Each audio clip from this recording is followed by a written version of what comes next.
सनातन धर्म में भगवान शिव को मानने और उनकी आराधना करने वाले अनेक भक्तों की मान्यता के मुताबिक भगवान शिव की श्रद्धा भाव के साथ पूजा करने से सभी पापों से मुक्ति मिलती है और व्यक्ति को मोक्ष प्राप्त होता है।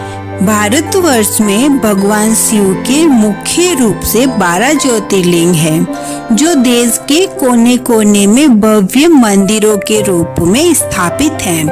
भगवान शिव के इन 12 ज्योतिर्लिंगों का अपना एक अलग महत्व है। इन ज्योतिर्लिंगों के दर्शन करने के लिए कोने कोने से श्रद्धालु आते हैं। इन्हीं ज्योतिर्लिंगों में से एक मल्लिकार्जुन ज्योतिर्लिंग है। मल्लिकार्जुन ज्योतिर्लिंग आंध्र प्रदेश के कृष्णा नदी के तट पर श्रीशैलम पर्वत पर स्थित है। यहाँ भगवान शिव मल्लिकार्जुन के रूप में और माता पार्वती ब्राह्म रांबा के रूप में विराजमान है, जो देश के 51 शक्तिपीठों में से एक माना जाता है। यह एकमात्र ऐसा मंदिर है जहां 12 ज्योतिर्लिंगों में से दूसरा मंदिर और 51 शक्तिपीठों में से चौथा पीठ एक साथ है और यही श्रीशैलम को तपस्या का महान क्षेत्र बनाता है। मल्लिका का अर्थ होता है चमेली का पुष्प और अर्जुन का अर्थ होता है शिव। पौराणिक मान्यता के अनुसार देवी पार्वती ने शिव जी की मल्लिका पुष्पों से पूजा की थी, इसलिए उनका नाम मल्लिका अर्जुन पड़ा। यहाँ शिव और शक्ति की एक साथ पूजा होती है।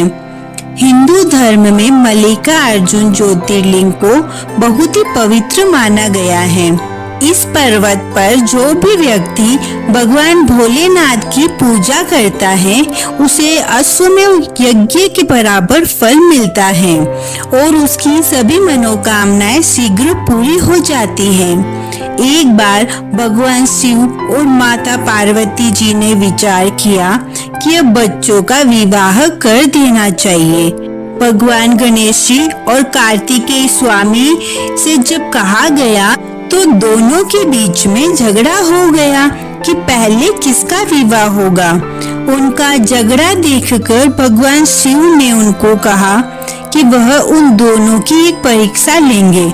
जो भी उस परीक्षा का विजेता होगा, उसका विवाह पहले किया जाएगा। उन्होंने कहा कि इस पूरे संसार का चक्कर लगाकर जो पहले लौट आएगा, उसका विवाह पहले करेंगे। कार्तिकेय स्वामी तो अपने वाहन मोर पर बैठकर उड़ गए, लेकिन गणेश जी का वाहन तो चूहा था। गणेश जी तो खुद बुद्धि के देवता है। उन्होंने कुछ सोचा और तुरंत ही माता और पिता यानी भगवान शिव और माता पार्वती की परिक्रमा कर ली और कहा कि मेरे तो आप दोनों ही पूरा संसार हैं। यह बात सुनकर शिव जी और माता पार्वती जी बहुत प्रसन्न हो गए। कार्तिकेय स्वामी संसार की परिक्रमा करके आए तो उन्हें थोड़ा ज्यादा समय लग गया। वापस लौटकर कार्तिकेय ने देखा कि गणेश जी का विवाह हो गया। जब उन्हें पूरी बात पता चली तब कार्तिकेय नाराज हो गए। नाराज होकर कार्तिकेय स्वामी क्रौंच पर्वत पर चले गए।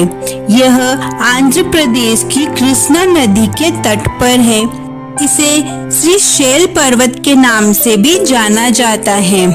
भगवान शिव और माता पार्वती ने कार्तिकेय को मनाने की बहुत कोशिश की, मगर वह नहीं माने। जब भगवान शिव और माता पार्वती को लगा कि कार्तिकेय कैलाश लौटकर नहीं आएंगे, तो उन्होंने तय किया कि आज से वह समय समय पर कार्तिकेय से मिलने आएंगे। कहा जाता है उसके बाद भगवान शिव और माता पार्वती रूप बदलकर कार्तिकेय को देखने पहुंचते थे। जब यह बात कार्तिकेय स्वामी को मालूम हुई तो उन्होंने वहां एक शिवलिंग स्थापित किया, जिसमें भगवान शिव और माता पार्वती ज्योति रूप में विराजित हो गए। इसके साथ लोग यह भी कहते हैं कि हर अमावस्या पर भगवान शिव जी और पूर्णिमा पर माता पार्वती कार्तिकेय से मिलने शिव पर्वत पर आते हैं। उम्मीद करती हूँ आपको मल्लिकार्जुन ज्योतिर्लिंग की यह जानकारी पसंद आई होगी। यह जगह सच में बहुत खास है। यहाँ जाकर मन को शांति मिलती है और भगवान शिव का आशीर्वाद भी मिलता है। Har Har Mahadev. Thank you. Like करो, सब्सक्राइब करो।